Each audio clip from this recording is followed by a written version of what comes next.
Okay, welcome to This Explainer. Today we're going to peel back the layers of a globally beloved children's classic to reveal a shockingly adult literary ancestry. We all know the story of Heidi, right? The cheerful little girl running around the Swiss Alps. But what if I told you the thematic foundations of her story were actually built on a deeply tragic, intensely realistic adult novella? Historically, the literary world hasn't always given Johanna Spyri the credit she deserves. Back in 1896, critics like Heinrich Wohlgast basically brushed her work aside. He argued that she created this simplistic, Manichean gallery of characters. He essentially claimed that everyone in her books was rigidly pigeonholed into just two categories: absolute models of virtue or total cartoonish villains. Which brings us to a pretty massive question. Is this sun-drenched narrative of the Swiss Alps really just sentimental piffle? Or is there a much deeper, more complex truth hiding in Spyri's writing? Well, when we actually dig into the text and her history, we find that the latter is undeniably true. But let's set the stage with the wholesome baseline we are all familiar with. Through iconic 19th-century illustrations, Heidi became this global symbol of Alpine innocence, health, and pure joy. She's the ultimate natural child, absolutely thriving out there among the goats and the fresh mountain air. And man, was she an immediate, monumental smash hit. After its publication, Heidi eventually sold over 60 million copies. That's in more than 70 languages. It became deeply embedded in our global cultural memory, serving as this huge beacon of comfort, especially in post-war periods when orphans and displaced children were a very sad, very present reality. But here is the twist that subverts literally everything we think we know about this beloved classic. What if the blueprint for Heidi's miraculous healing and spiritual awakenings wasn't originally written for a cheerful children's book at all, but rather for a harrowing tale of domestic abuse? It's true. Spyri's literary journey actually began with much, much darker material. She didn't start her career writing for kids. She began by writing for adults, tackling themes of intense suffering and endurance. A full decade before Heidi, a middle-aged Spyri published her breakthrough work. It was a novella intended for adults titled Ein Blatt auf Vroni's Grab, which translates to A Leaf on Vroni's Grave. And as you can guess from a title like that, this is certainly not a story that ends with children frolicking in the Alpine sunshine. Vroni's story is painfully, brutally realistic. It centers on a woman enduring agonizing domestic violence from her husband. She suffers immense physical trauma, she's driven to the absolute brink of suicide, and she ends up gravely ill in a medical institution. Yet incredibly, hidden within this bleak, dark narrative is the exact genetic blueprint for the themes we later see in Heidi. So the crucial point here is how themes forged in the fires of Vroni's tragedy translate into the triumphs of Heidi. And it all begins with a central tenet of Spyri's worldview, the healing power of nature.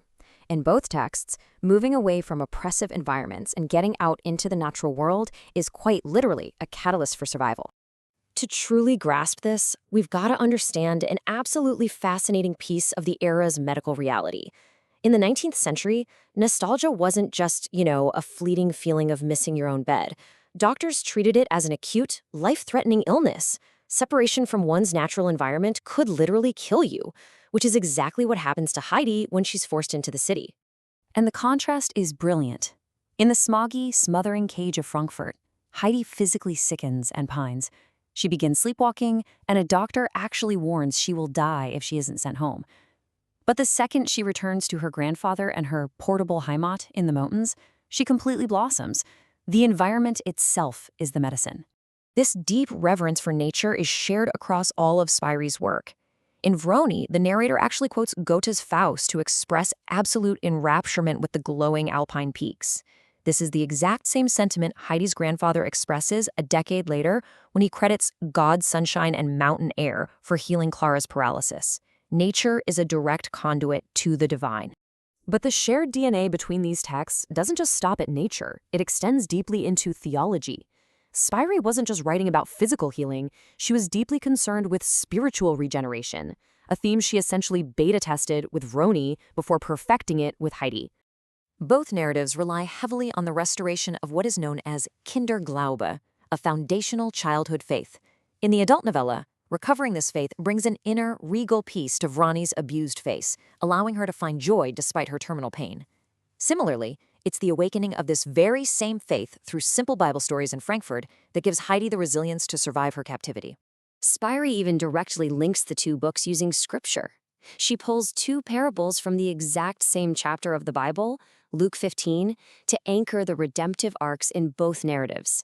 It's a deliberate, brilliant literary parallel that bridges the dark adult tragedy right to the hopeful children's book. It maps out so perfectly.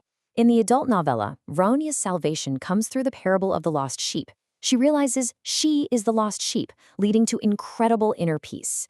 This maps flawlessly onto the prodigal son redemption of Heidi's bitter grandfather, Almo Ehi, who recites the exact lines of his parable before reintegrating with his village. The direct literary lineage is just undeniable. But here's the thing. Spyri didn't just repeat herself. She evolved. Her philosophical approach to healing completely changed.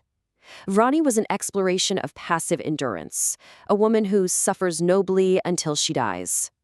When Spyri transitioned to writing for children, she transformed this philosophy entirely into something much more triumphant. She shifted from exploring passive redemptive suffering in adults to active redemptive reconciliation in children.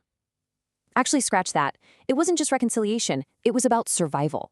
Heidi and her disabled friend Clara do not just suffer silently to earn grace. They adapt, they thrive, and most importantly, they regain their bodily autonomy. Which is kind of ironic because in Heidi, the real danger is actually the adults. The authority figures in Frankfurt like Dr. Klassen and the strict housekeeper, Fräulein Rottenmeier, constantly try to medically manage and restrict the girls. They pathologize perfectly normal behavior, insisting that strict watchfulness and confinement are the absolute only ways to manage their delicate health. But Spyri's ultimate message is the exact opposite. The true miracle in Heidi isn't magic. It happens when the children are finally removed from that stifling adult watchfulness. When they are allowed into nature, trusted to listen to their own bodies, and given the agency to support one another, that is when Clara walks, and that is for sure when Heidi thrives. Understanding this completely rescues Heidi from being dismissed as mere sentimentality. It is a profound commentary on trauma, nature, and autonomy, birthed straight from the tragic ink of Vrani's grave. So it leaves us with a pretty compelling question. What other hidden adult depths lie buried beneath the simple, sunny stories we pass down to our children? Think about that for a second the next time you open a classic bedtime story. Thanks so much for joining me on this explainer.